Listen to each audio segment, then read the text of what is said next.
Welcome to the Mischief. I'm Valen, and this is Vintage Story. Today, I'm going to be teaching you all I can about prospecting. So let's start with the basics. The pick itself. A prospecting pick is a sort of mining pick, but you aren't really going to be getting the results once you use it. It's based on just getting information so you can help find the rest of the items and then mine them up with a regular pick. Now, if you have something as advanced as a steel prospecting pick or a copper prospecting pick, won't make a difference. There isn't any difference in the information that they give. It's all just in the stats for what they can break and the amount of durability. For example, a copper pick will start with 150 durability, and a steel one will have 1625. Now you'll also notice that the tool tier says 2 for copper and 5 for something as advanced as steel.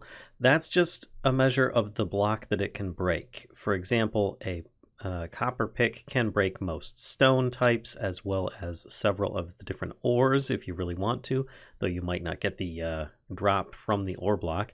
Well, again, it's just for information, so I don't recommend it, but you could use the steel ones to break something more advanced that requires a higher tier if you really want to. All that being said, there are different ways of harvesting some things. In this case, you find flint in granite. It may not be granite, it could be multiple different stones, but all you need to do is just punch it with your left click and you'll end up getting the flint from the stone. The stone will actually remain in the end, and it can be used without any tools at all. Moving on to regular stone, you can't break it with your hands, same as you couldn't with the granite that the flint is in. But you can use a prospecting pick to do so. Same with the others. And if you go with tiers, this is basically tier 2, as is multiples of these. You know, like you've got your lapis, lead, alum, sulfur, brown coal, bismuth, zinc, tin, and copper, etc. A few others in there as well, but your most common ones you're going to want to look for are going to be copper and zinc and tin and bismuth. Some of the others might also be nice, like the brown coal or the lead ore. Later on, you've got your tier 3s, which can vary quite a bit, and then you got tier 4s, which are really going to be used for making something along the lines of steel. Same with some of the tier 5s, which are going to require steel in order to break these. But that aside, how do you find these things in the world? Well, there's a couple methods, and that is demonstrated best with the F key. If you press the F key while holding onto a prospecting pick, this little menu pops up. And you'll have this, a density search mode, which allow you to search a wide area for what might be in the local area and is most likely there, and a node search, which is a short range, but it will tell you if something is there for certain. By default, this is set for 8 blocks distance. So let's start with this one because it's a little bit easier to understand and simpler to use. Now in this case, I have an ore block here, copper, and it is 1, 2, 3, 4, 5, 6, 7, 8 blocks from here, and I currently have it set on node search, which should be 8 blocks. Breaking that, it says verified trace amounts in the info log. If you did a mining operation and it doesn't show up, try changing your tabs, because sometimes you might accidentally be on the general tab or damage log if you're taking a hit or somebody is talking to you in chat. But that is within 8 distance. And it says that there's trace amounts. That just verifies how much is currently there. It doesn't mean anything for the absolute quantity or anything of this one single block. If there's a whole bunch more and it was within range, it would tell you that. So if you're seeing trace amounts, that doesn't mean that there isn't a whole lot beyond that. It just means that you're at the edge of most likely any there, or there might only be 1 or 2 left if you've already mined an area. Now, if I mine this block here that is on the 9th block area, you can see it says no ore node nearby, and that is because it is just outside of the reach. So if you're trying to find something and you know it's nearby, or you're just going down at the end of a cave or something like that, you can always just randomly pluck a block every like 16 blocks or so, and then you can find out if there's anything within 8 blocks of the edges of the tunnel, which can be quite useful to find some of the more difficult to find ores. But again, that's a little bit time consuming, and higher tiers will allow you to break stones much faster than you would if you had something like a copper prospecting pick. So now let's switch modes to the density search mode. Now this isn't going to work in a creative mode setting quite so well, so I'm just going to start here and then we'll go into the regular world. You can see at the top that it has switched our mode to this, and what you need to know about this is that you need to break 3 stone blocks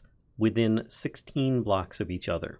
So you need to do so, but they also need to be a minimum of 3 blocks apart. And that means the 3 blocks in between them does not include the third block. So in this case, I could break here, I could break here, and I can break here.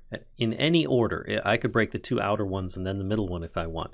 Or I could break one up above, break one out here. As long as they're within 16 blocks of all of each other, it should be good to go. Okay, here we are out in the world, and I've got my prospecting pick ready to go. Now there are several ways that you can start prospecting. I do find that it's best if you make the markers and record the results as you go.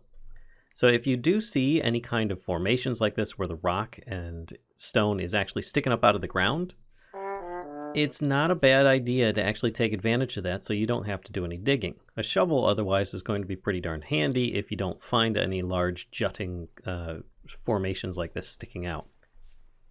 But if you look here, we've got several spots, and with this already being in the proper mode, I'm going to just start mining. That was one, and you notice it says 2 more samples are needed. So 1, 2, 3 blocks away, then I can mine on the 4th one. Need 1 more sample. 1, 2, 3. Oh, well, I've got dirt in the way. No problem, I can go a little bit further because it's still within 16 blocks.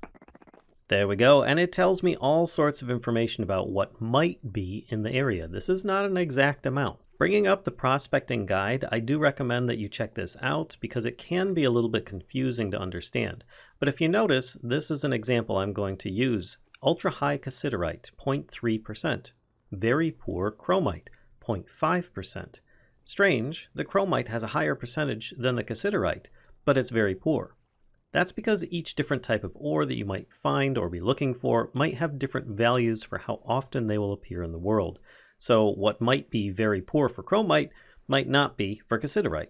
If you do find something that is ultra high, or just at a pretty decent rate, you'll have a pretty good chance of finding it if you dig down, though I do recommend you bring yourself a whole lot of ladders. Unless, of course, you're lucky enough to find it in caves. So again, this was just on the info log tab. And I'm not actually interested in any of these things. I've found copper around here, that's why I've got copper tools, so I don't really need emeralds, pentlandite, or any of the other things here. So I'm going to go further afield, but before I do, I'm going to make a waypoint where I'm at, and I might actually start recording things that I've got in that information tab. Now you can put just about everything you want in here within reason. You'll only have so much distance, so I do recommend that you just maybe abbreviate and then put a percentage for what you're finding. Okay, and there we go. You can see we've got this amount of information here, and I just kind of abbreviated it in a way that was easy for me to remember. I put the percentages for anything that had it, and if it was a minuscule amount, I just put the first 4 letters of it so that I could identify it if I need to in the future. And now at a glance, I can actually see any of these values.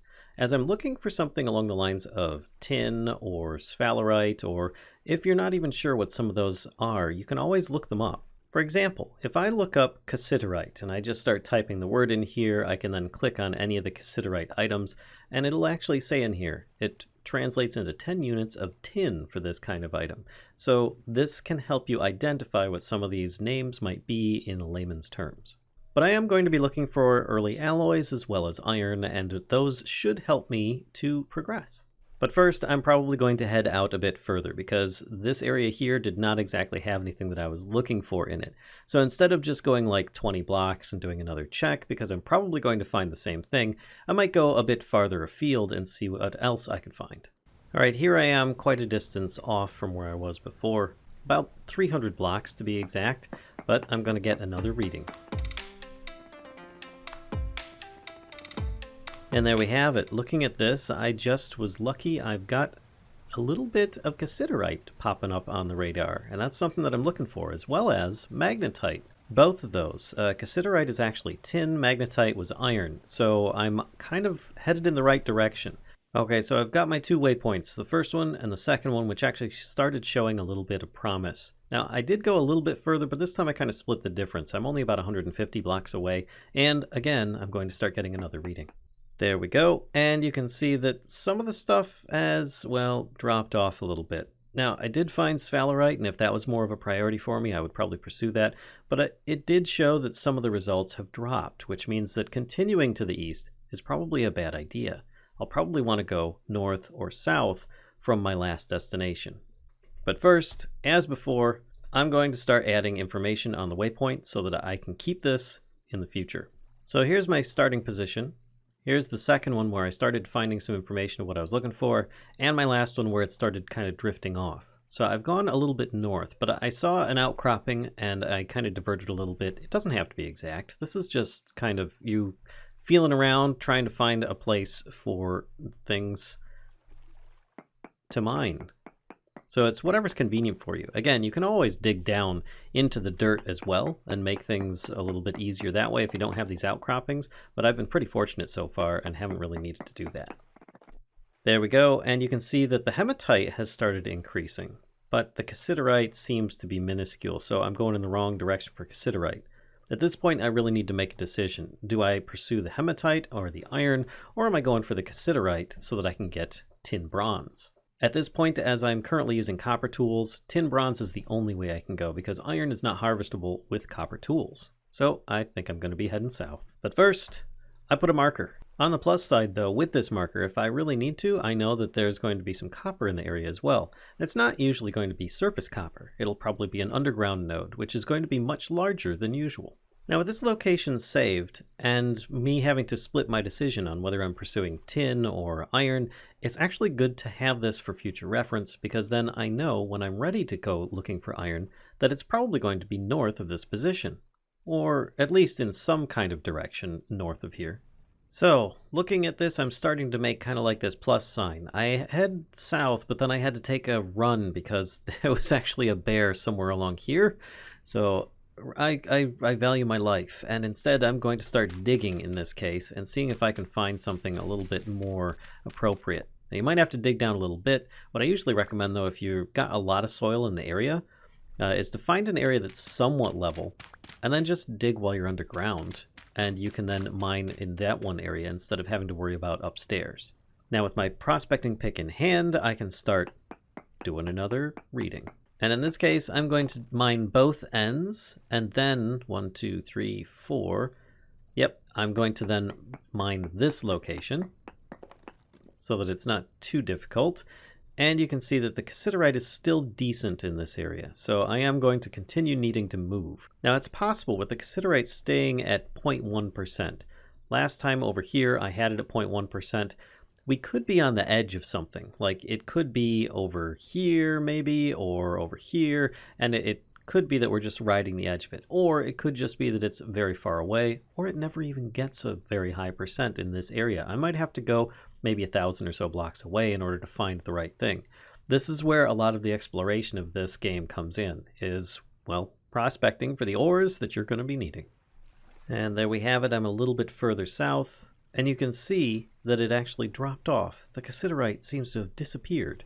I may have gone a bit too far south. It might be that it never really gets to a high quantity. Either way, I'm probably going to want to go back to maybe between these two and start heading in one direction or another and seeing what I can find. So you can start seeing at this point, I've got kind of like this little map of all the different things that I've been finding. And you can use this in the future, as I've said before. It'll definitely come in handy for finding some things. For example, I found halite with a 38.5% down here.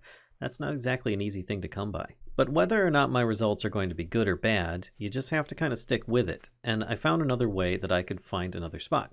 There's a big cavern down here. Now I could explore it if it ends up dead ending or something like that. Then you can always change the mode of this and just check along the walls to see if there's any kind of good stuff down there. It saves you a little bit of digging, but it might use up some durability on your prospecting pick.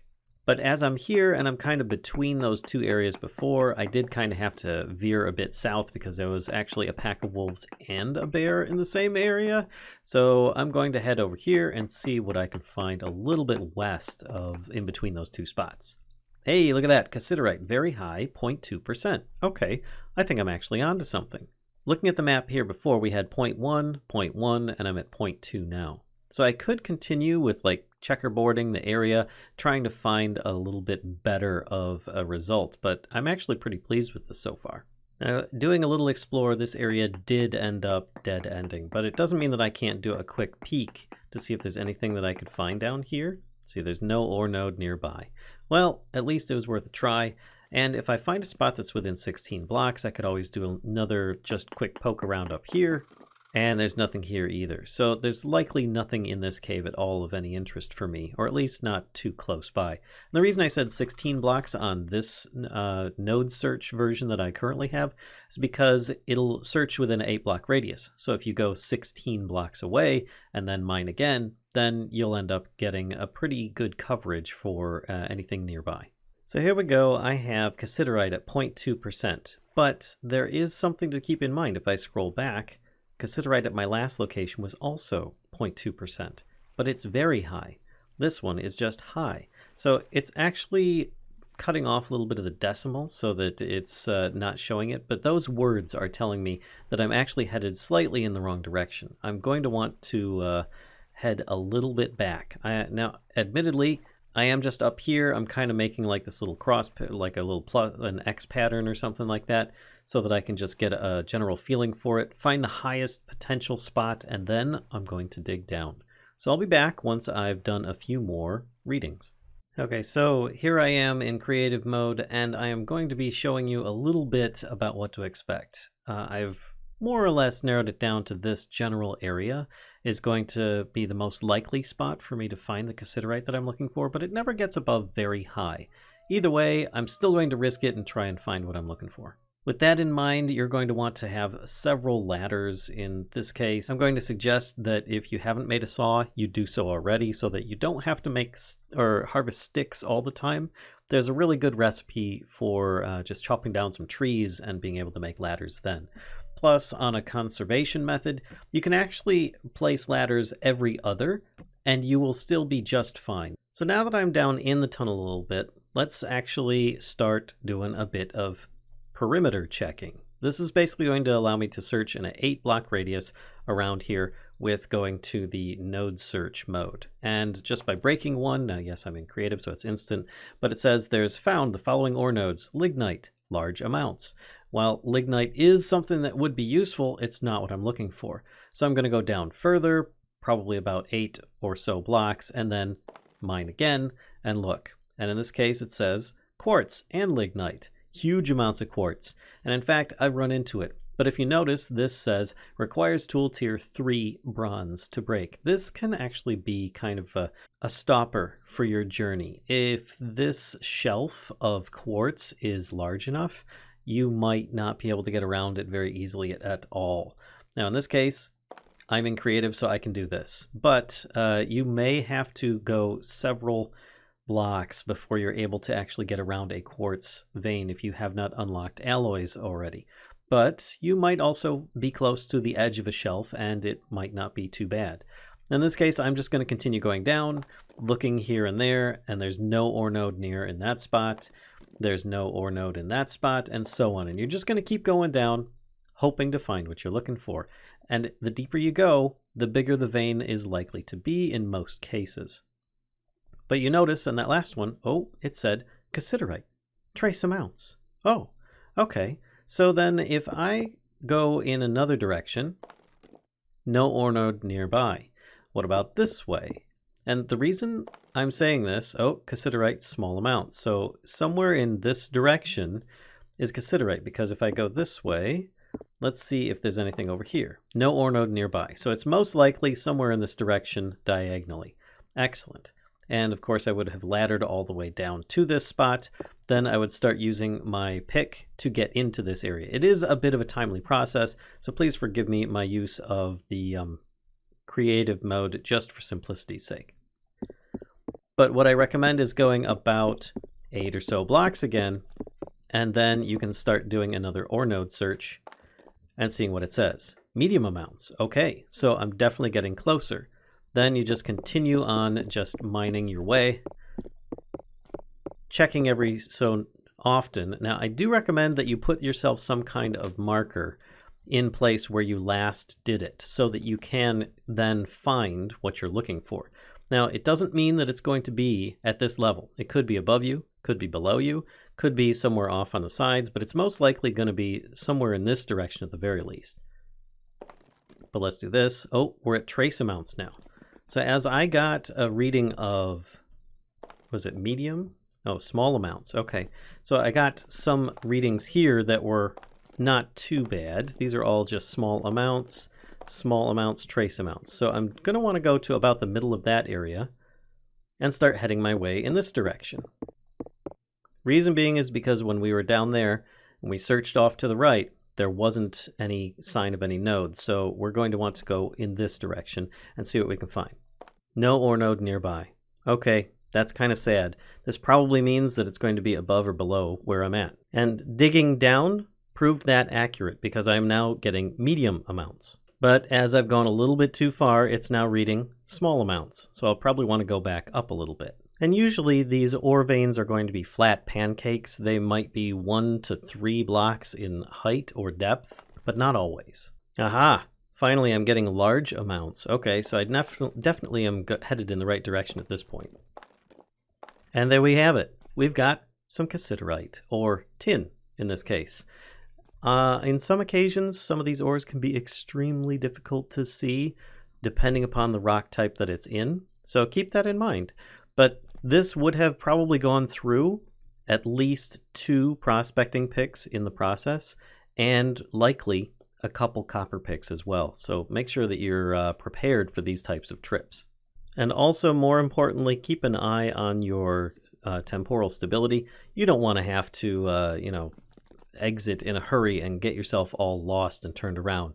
If you've got yourself already in an area that you know it's not going to be sure to just put some kind of blockage in that area. If anything, it's going to keep the drifters from kind of getting into your area a little bit easier than it normally would. And again, as always, don't forget to mark the spot that you're at so that you can come back to it in the future. I find that sometimes I can still have difficulty in finding an opening that I had in the ground, so it might be worth just mentioning to give yourself some kind of small marker. Remember, torches are probably just going to go out, so you're going to want to give yourself a little something at least. And here we have it. I've kind of cleared out the entire area in creative just so you could see an example of what some of this might look like. This is a cassiterite vein, and it pretty much is just like this little flat area, and it follows the contour of some of the land from up above. So as a last tip, don't think that this is all that you're going to find down in this area. Remember, there were several results on the list, and you could also continue mining down and see if there's anything else that you might also find. In this case, there was some copper down in that tunnel that I also had that went all the way down into bedrock. And there you have it, just one example on how you can potentially prospect. I know it's a little bit more complex of a setup, but it gives you the ins and outs of several different scenarios, and I hope that it's helpful to you. Once you get the hang of it, or you've done it once or twice, then it's just easier for yourself to just keep doing it in the future for other metals and materials or minerals that you might need.